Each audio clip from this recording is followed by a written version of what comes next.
Hi, my name is Valerie and I'm from Seattle. Growing up, I lived on the penthouse floor of the fanciest hotel in the city with the weirdest parents on the planet. My parents owned the hotel and about a dozen more around the world. They were millionaires and everyone in town loved them. They'd wave and smile to the doormen and the guests as they walked into the hotel, but the moment we arrived in our penthouse, everything changed.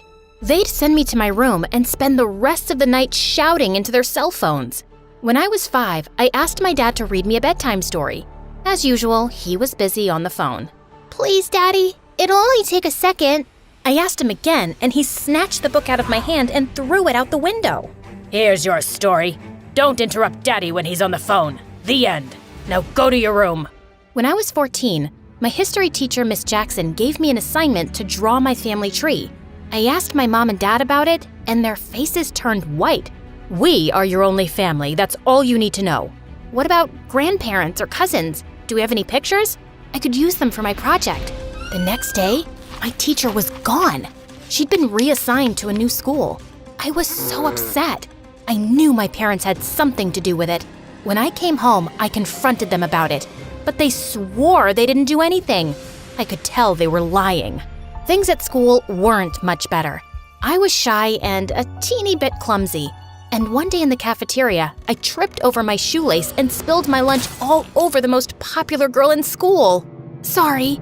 She and her minions made it their mission to make my life miserable. Hey, leave me alone or I'll… What, you'll tell your rich daddy and get us transferred like you did to Miss Jackson? After that, none of the kids in school wanted anything to do with me. My only friend in the world was the doorman's son, Peter.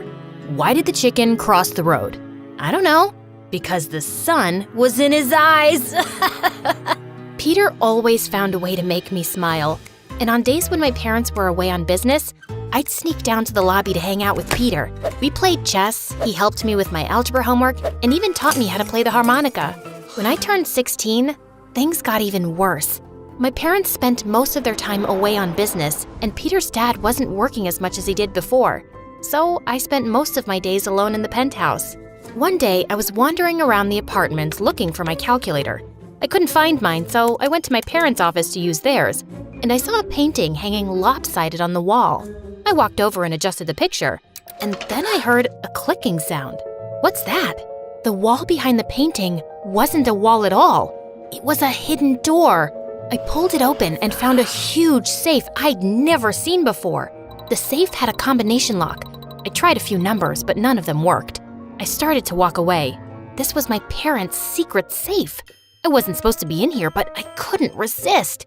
My parents were never good at remembering things, so they had to have written the code down somewhere. I searched through my parents' drawers and notebooks looking for clues, and then I found it. Stashed away in a secret compartment in my dad's drawer was a list of passwords and the code to the secret safe. I typed in the code, and the safe opened. Inside were a bunch of boring old documents and a photo album I'd never seen before. I opened the photo album and saw an old picture of my parents. They were much younger and didn't have any of their fancy clothes and flashy jewelry. They stood in front of a tiny old shack with a baby in their arms, but it wasn't me. Next to the photo was a birth certificate. I had a sister named Raina who was 16 years older than me. I was furious. My parents had lied to me my whole life. On the next few pages were letters from Raina begging my parents to come see her. Raina had a family of her own and wanted to meet me and reconnect with my parents. My fury turned to confusion. Why would my parents hide Raina from me? Why would they shut their own daughter out of their life? I needed answers, and I knew my parents would never give them to me. They'd only lie, or worse. My despicable parents might send Raina and her family away, and I'd never see them again. Raina's address was printed on one of the letters, and she only lived a few hours away. I could take the train and get there by morning. Without thinking, I packed a bag, grabbed some cash from the safe, and hopped on the train. A few hours later, I was on Raina's doorstep. Raina lived in a run-down apartment building. I knocked on her door. The door opened, and I gasped. It was like I was staring at my future self. Aside from her green eyes, we looked exactly alike. Valerie? Raina? Raina hugged me tight, and then a 5-year-old girl ran up and grabbed my leg. This is your niece, Amanda. Raina invited me inside. She explained that she'd left my parents' house when she was in the 11th grade. The last time I saw you, you were so small. You knew about me? Of course. I used to sing you to sleep when you were a baby. I left the house a few weeks before your first birthday. Leaving you behind was my biggest regret. I'm sorry, I don't remember you. It's not your fault. I know, it's our terrible parents. They're not terrible, they're just set in their ways. Controlling and overprotective one moment and never around when you need them. I know what you mean. I had to leave so I could breathe and be my own person. But now, I want them to meet Amanda. I want us to be a family. Maybe I can help with that. I can't ask you to do that. You don't have to. Our family is broken, and I'm gonna fix it. Raina drove me back to the train station. On the bus, I started nodding off, and then several of the passengers' phones started beeping and buzzing, and then everyone started staring at me. I glanced at the notification on my phone and saw that I'd been reported missing, and I was all over the news. The moment I got off the bus, a couple of policemen escorted me to their car and drove me back to the hotel. Where have you been? We've been worried sick. I went to see Raina. Raina, how on earth did you— I saw the photo in the safe. I read the letters. Raina told me how you refused to see her and her daughter. That's not the whole story. Spare me your lies. You've never told me a single truth since I was a kid, and that stops today. Your granddaughter, Amanda, wants to meet you. You've got a second chance to make things right with our family. I invited Amanda and Raina over for dinner tomorrow. Hopefully, you'll have the decency to be there. Then I stormed off to my room. I heard my parents whispering late into the night. The next morning, they were the nicest they'd been since I could remember. They pulled out all the stops as they prepared for Raina and Amanda's arrival. They brought in the finest chef in the city and bought Amanda a ton of gifts. When Raina and Amanda arrived, my parents were on their best behavior. We sat around the dinner table eating and smiling, and for the first time, it felt like I had a real family. Raina and Amanda moved into the penthouse next door. Raina even took a special interest in my parents' company. My dad offered her a job working beside him, and I got to watch Amanda after school. I read Amanda's stories, took her to the zoo, and taught her to play chess. Amanda and I did everything I'd never had the chance to do with my parents when I was her age. Things were going better than I ever could have imagined. We were all so happy, but a few weeks later, Raina started staying out late. At first, it was 1 or 2 nights a week, and she'd drop Amanda off to stay with us. But 2 nights a week turned into 4, and eventually, Raina started staying out for days at a time. She even stopped showing up at work. One night, I was reading a bedtime story to Amanda, and she was pretty upset. Where's my mommy? I don't know, sweetie. She'll be back soon. Well, you said that 2 days ago. I didn't know what to do. Each time I called to check on Raina, she didn't answer her phone. My parents weren't much help either.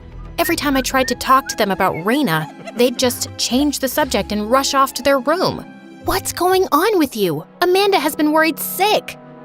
When did you turn into mom and dad? I thought you were cool. Then she grabbed Amanda's hand and stormed out the door. I was so confused. I wasn't trying to control Raina like our parents. I just wanted her to be more responsible when it came to Amanda. A few days later, my parents hosted their annual gala at the hotel for millionaires and celebrities from around the world. The featured event was the charity auction where fine art and jewelry were auctioned off to raise millions for people in need. Raina was supposed to help with the auction, but as usual, she was a no-show, so I had to take her place. She was supposed to do a final check of the items up for auction to ensure that everything was labeled correctly. I was halfway through my checklist when I heard glass shatter. I turned to see 3 people in masks rushing through the glass doors. I hid behind a large statue as the masked robbers snatched jewels off the counters and stuffed them into their bags. I hit the silent alarm and then the police burst in. The robbers fled. The police caught 2 of them, but one of them headed my way. Just as the robber was about to slip out the back door, I jumped up and tackled him to the ground. I pulled off his mask and saw that it wasn't a man at all. It was my sister, Raina. I was speechless. Raina was arrested and taken to jail. When the police searched Raina's hotel room, they found that she was the ringleader and she'd been planning the heist for weeks. I was sick to my stomach for days. I didn't understand how Raina could do such a thing. And with Raina in jail, Amanda wouldn't have a mother. Our family was broken before, but now we were shattered to pieces. I destroyed our family. You can't blame yourself for this. I'm the reason Raina's in jail. If I hadn't found her and brought her here, then maybe none of this would have happened. Raina has always had problems. She's been in and out of trouble since she was a teenager. Lying, stealing, hanging out with the wrong crowd. We tried to help her when she was in high school, but she ran away. She lied about not wanting us to stay in touch with her. Our home was always open to her, but she refused to see us. We even sent her money to make sure she and Amanda were okay. Why didn't you ever tell me any of this? Raina made it clear that she wanted nothing to do with this family. We knew how much you always wanted a big sister or a big brother. We knew if we told you the truth that you wouldn't understand. It would only hurt you. We're sorry we lied. We didn't know how else to protect you. When Raina came to live with us, we hoped that she'd changed for Amanda's sake. But instead, she fell into her manipulative ways. We're so sorry that she hurt you. I apologized to my parents and eventually forgave them for lying to me. My parents adopted Amanda and raised her as their own. They even stopped working so much so they could spend more time with me and Amanda. Our new little family wasn't perfect, but we loved and supported each other through everything. Every day, I wrote Raina letters to tell her that I loved her and missed her. After I graduated from college, I opened a counseling center for young women. And one night, when I was closing up for the evening, Raina walked in the door. I'm sorry, Valerie. I was a horrible sister, a crappy mother, and a terrible daughter. That may be true, but you're family and you're here. That's all that matters. Then I hugged my sister, and she cried in my arms.